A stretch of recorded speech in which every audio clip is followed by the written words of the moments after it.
Welcome back to another video. So, I was just watching this LGR video about the Monorail computer, and when he gets to this part in the video, it does have the original keyboard. It struck me that I've had that keyboard for about 21 years. Around 2003, I was building a system for myself. I think it was an Athlon XP 32-bit processor build, and I needed a keyboard, and this was kind of when everything was going from beige box to black box, and I was just looking for a keyboard online, probably on pricewatch.com, where back in 2003 you bought everything, and I ended up picking up a nice Monorail keyboard. So I'm actually using this keyboard with my Power Computing Mac clone. Now those Power Computing Mac clones can take either the standard Apple ADB keyboards, or they can actually take PS2 keyboards and PS2 mice. I'm not a huge keyboard snob. As you can see, I use all kinds of keyboards here, and I think this one is pretty good. In fact, you might be able to say at least the keyboard it comes with is half decent, being manufactured by NMB Technologies. It's not a mechanical board or anything, but it does feature NMB sliders over rubber domes, making it feel quite similar to the Dell Quiet Key keyboards. One can certainly do worse. Now, I had no idea what a Monorail computer was at that time. I'd never seen them in stores, or if I had, I didn't pay any attention to them because I was too busy drilling over the new Macs. But yeah, when I saw that, I thought, geez, I've got the keyboard. I wonder if I should go out and track one of those down and reunite it with the keyboard. In the end, I wouldn't recommend trying to track one down. Oh. Except as a retro curiosity. So I did just that. I got a Monorail.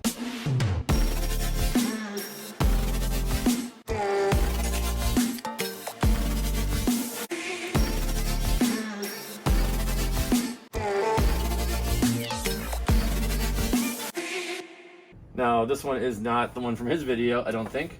He has the 133 megahertz model. I believe this is the original model.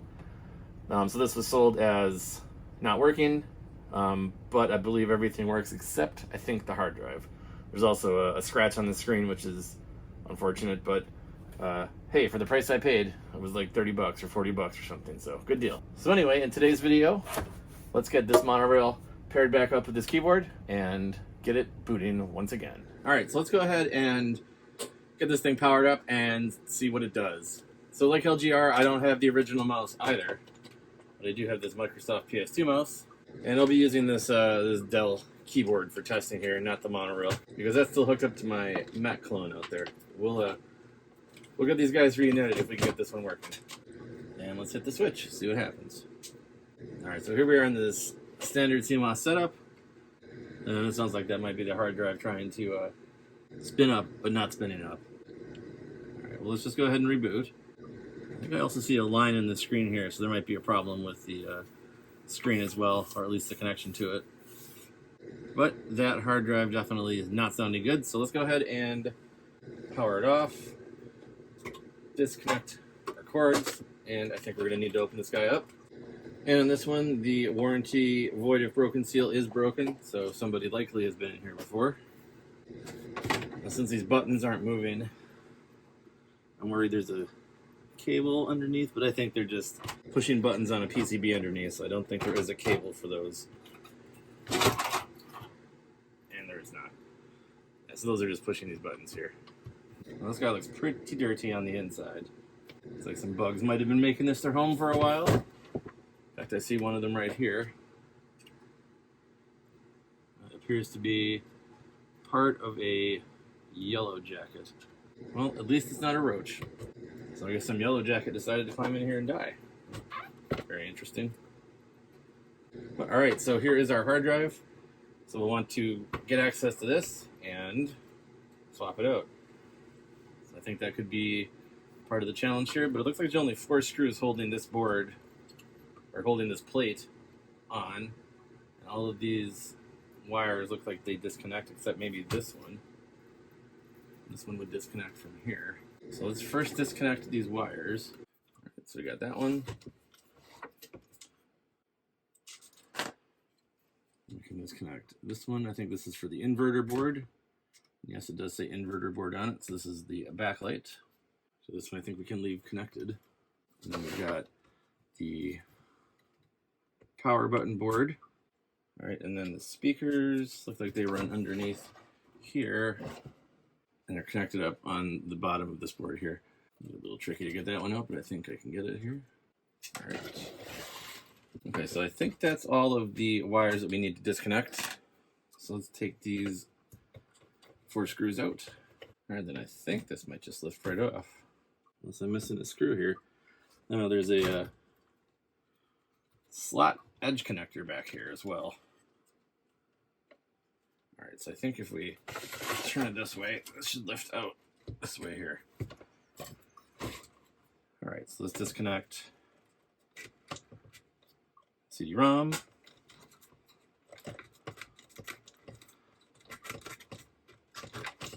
Power. And CD-ROM audio. And floppy drive. All right, well, check that out. We have a wasp nest on the heatsink. Well, that's something I've never seen before. There's also one here on the power supply. Well, apparently they're not causing too much issue since it did turn on. And that's kind of crazy. All right, well, it explains why there's a wasp in there. And I get much happier to have wasps than roaches. That's on there nice and good. Okay, so it's just going to break into pieces. It's kind of cool. So let me just actually take this heatsink off if I can. I don't know if I'm going to be able to because I think it might be glued on. And I can't open the processor lid because it's connected. We'll just use a screwdriver and chip it off and then shake it out over the garbage. Shouldn't hurt anything. Now, I really don't think this thing was running when this nest was made. I'm sure this was stored in a barn or something for years and years. Obviously, it wasn't a great place to build a nest because it's a tiny little nest. It does explain the dirt, though, that I'm seeing in the case. And I was wondering what on earth this kind of dirt would have been. Turns out it's wasp crap. All right, so if I can get this off enough to get the CPU off, I can give it a drink. Give it a rinse, I mean. So this is A80502133. I think that means that this is a 133 megahertz processor. So this would be the same one LGR had, just the sticker was missing. So I assumed incorrectly that this was the first gen. And actually, I think it's the upgraded model. And now we've got this wasp nest here on the power supply to deal with. I don't think there's anything else in here we need to worry about. Nope, it's a bunch of dead spider legs. So I think this might have been the wasp species that goes out and kills and captures spiders. That doesn't kill them. It captures spiders alive, it paralyzes them, puts them in a mud tomb, and then eats them whenever it's hungry. I don't remember the name of that particular species of wasp, but I think that's what this one was. I'm certainly not a wasp expert. I'm not even really a computer expert. Just God likes messing with old computers. All right, so we'll pick out a lot of this stuff here. Fortunately, it's not over too many components. Looks like just a potentiometer, and then it's bordering some capacitors here. So I'll make sure I don't like knock any components off while I'm cleaning this up. All right, and then there's just glue holding the capacitors in place, and it's kind of coated that a little bit, so I think there's going to be some dirt remaining, but yeah, there was nothing critical under the dirt here. Let's take this one out over the garbage as well then. That looks better-ish. We'll finish cleaning it later, but we got most of the big stuff out. So that was certainly an interesting find. I'm going to go ahead and take care of this processor. I think some water is going to be called for it to try to loosen up this dried-on mix of pulp and dirt and bee saliva. So let me go do that, and then we'll come back and look at replacing this quantum hard drive. All right, so with a quick little bath in the sink, we got all the bee hive or bee tombs for spiders out of the processor. So we'll let this dry. I gave it a rinse with some 99% IPA after to speed up the drying process, but I'll make sure it's good and dry before we put it back in the machine. So set that off to the side for now. And let's switch these here. And we'll see about how we get this hard drive out. Looks like there are 2 screws on this side here, and that might be the only ones we need to take out to get this one out. So yeah, LGR had mentioned that it seemed like a big pain to swap the hard drive out on these, so I was a little nervous about it, but actually taking this thing apart, not too bad. 4 screws, couple of cables once you're inside the case. And there is one more screw here that looks like it needs to come out that's hidden behind the floppy connector, and I don't think we can get it without taking the entire board off, so LGR, you got me. I think we just kind of move this out of the way a little bit. Oh, there's actually 2 screws here, so let's go ahead and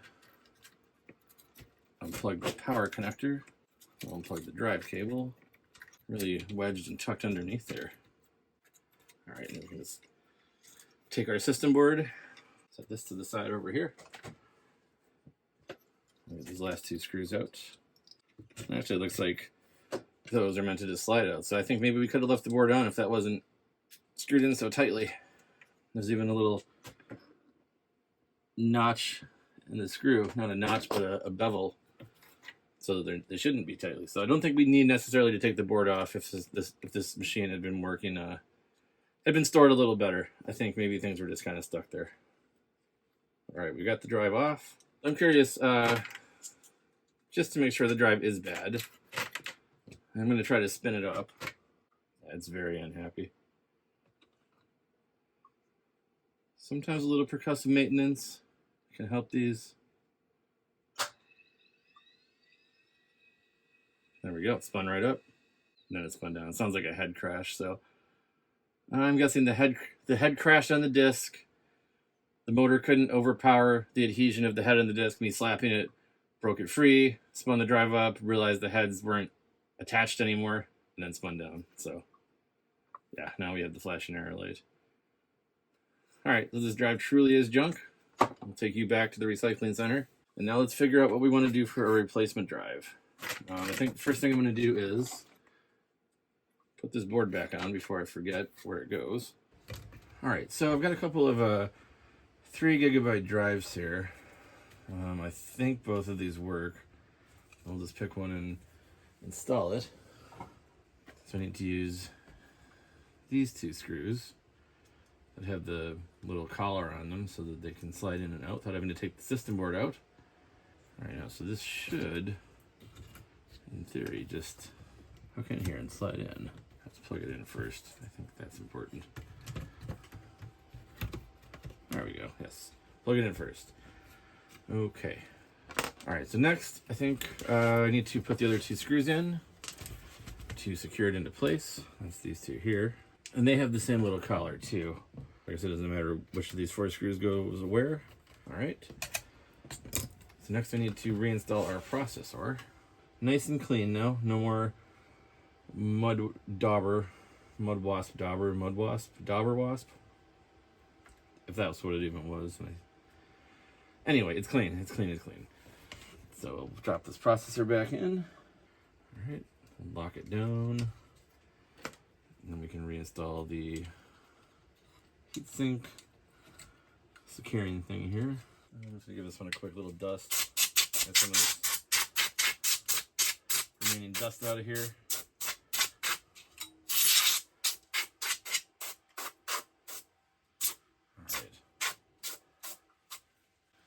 It's like a wasp never even lived in here now. This slot connects to this board here, which has the 16-bit ISA slot on it. It also has all of the ports on the back. So monitor, video, game port, sound, microphone, serial, parallel, keyboard and mouse all go through this connector, as well as the ISA. So I think they're just direct pins to the ports. We need to make sure we get that back on correctly, and then everything can be plugged back in, I think. And we'll start hooking these other wires up that we can't reach once everything's plugged in. Make sure pin 1 is in the right place. It is. All right, then we'll reconnect the CD drive. All right, and we'll reconnect power. As well reconnect the CD audio. All right, then I think everything else gets connected to the top side of the board. So we'll carefully set this back down. Slot connector here. All right, so I think that's everything. All right, so I don't think we necessarily need the mouse to set the system up here. So this is a 3 gigabyte hard drive, and I believe this one shipped with a 1 gigabyte originally, so I think 3 should be close enough where this BIOS will recognize it. So I think the backlight's on, but we're not seeing anything on the screen, and that would be this cable here as to why we're not seeing anything on the screen. Okay, the CMOS battery is low. Yeah, no surprise. F1 to resume. This should take us into setup. It does. So everything's set to auto. I don't know if there's any way to see anything here, but at least everything's still running. Let's go ahead and auto config with optimal settings. Oh yeah, there's definitely something going on with the screen here. I think the cable's not quite right. There we go. All right, well, since we're at this point, I went ahead and downloaded the factory restore ISO from archive.org that I think is for this machine. So let's go ahead and try to boot off the CD here. So yeah, the screen's in pretty rough shape. It's got this big scuff in it here, little nick here, and then there is this one line across here that isn't working, and I believe that is the display itself, not the cable, because I don't think if I'm messing with the cable anything happens. Alright, but it is booting off the CD, so that's good. Let's see if it sees the hard drive. Let's just do the restore. Alright, format hard drive and restore original files. That's what we want. Continue. Yes, it's going to wipe everything. That's fine. Are you absolutely sure? I am absolutely sure. Formatting disk. Installing system. Would you like to perform a routine check of your file system before copying files to the hard drive? Nah. Oh. Invalid drive specification. Invalid drive specification. Could not create log file. See monorail.log.3. So I think that means it couldn't see the hard drive. Alright, so what I had to do, I think, well, what I tried to do, I guess I don't know if I had to do it. Well, the recovery CD that I got from archive.org was not working. It kept saying that it had an invalid drive specification. So what I did is I booted off the Windows 98 CD. I ran fdisk to wipe out the drive. I then used fdisk to create a 1 gigabyte partition, set it as active, and then I used Windows 98 setup to format the drive. So now I have this C drive here. I'm currently booted off the 98 CD into DOS mode. So I have the C drive here, and I can write data to the C drive, which is something I couldn't do before, and I think that's a requirement for the recovery CD to actually work. So now I'm going to boot off of the Monorail recovery CD. I'll go ahead and inconveniently reach around here and close the drive, reboot, and with any luck, now I can write all of the files from the CD to the C drive, and then we can reinstall it and boot off of it there.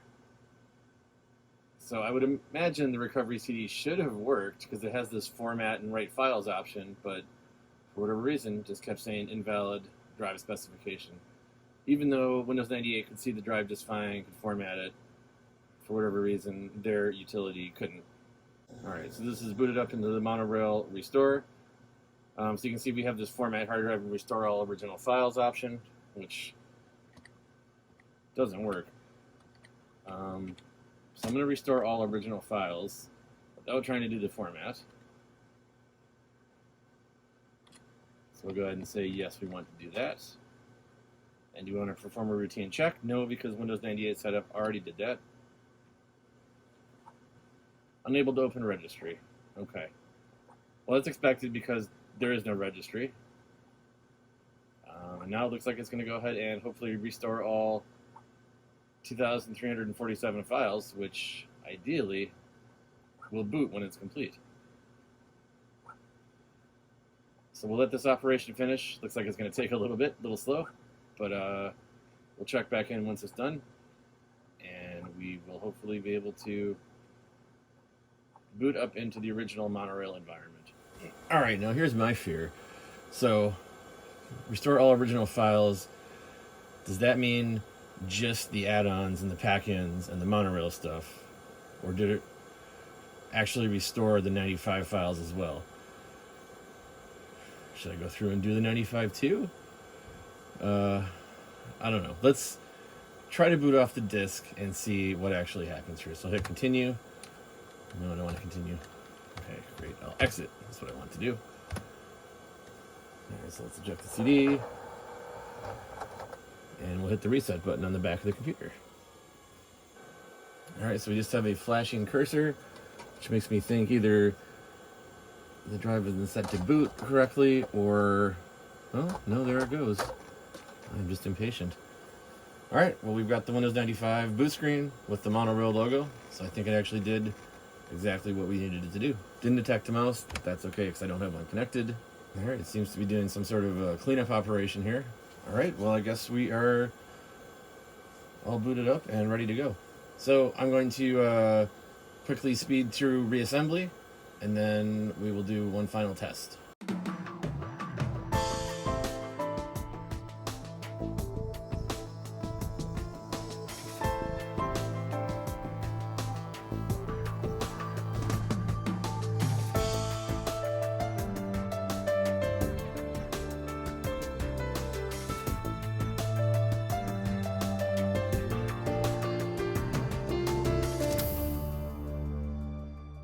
Alright, and there she is, fully reassembled. So let's grab that Monorail keyboard and do one final check. Alright, and here we are with our Monorail keyboard hooked up to our Monorail machine, booting into Monorail Windows 95. Alright, so let's check out our buttons and make sure they work. Yep, we got volume maxed. There we go. Everything looks good. So the only disappointment I have about this machine is obviously the screen. And it looks like if you had the same screen, it's fairly easy to replace. Just a couple of cables and 4 more screws. But for this machine, probably not worth it. I mean, you're not really using this thing for its screen. It's more just a relic of the past that can be enjoyed. One thing I did want to do was to open the Monorail home station here. And then we'll run the first program that ran when we got our Monorail, but which oddly enough, after the restore, didn't run again.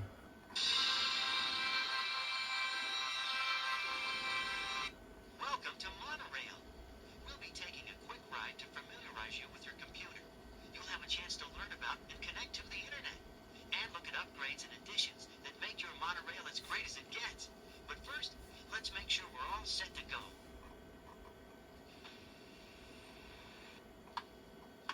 Keyboard, check. Mouse, okay. Modem, ready. Hard drive, working. CD player, fine. Floppy drive, perfect. Looks great. Yeah, I'm sure it actually checked all of those. Well, I'm impressed. Looks like you set your Monorail up perfectly. If I were a teacher, I'd give you an A+, but I'm not. So let's get started and head to our first destination. Alright, well thanks Mo. I think we got this video all wrapped up, so let's go ahead and Monorail cut to the Central end. Station. Alright, so we got our tiny little Monorail up and running. We got the wasp nest out of it. We got the hard drive replaced. And overall, I would say in terms of repairability, it's not too bad. You do need a Torx driver. They didn't want you to go in there, obviously, but once you get it apart and once you know where everything is, it's actually not that difficult to do things in it. So a lot better than any MacBook that's been made in the past 10 years. I'll give you that. Anyway, hope you enjoyed the video. Thanks for watching, and we will catch you in the next one. Hi guys! Make sure to like and subscribe and watch more of our videos later. Bye!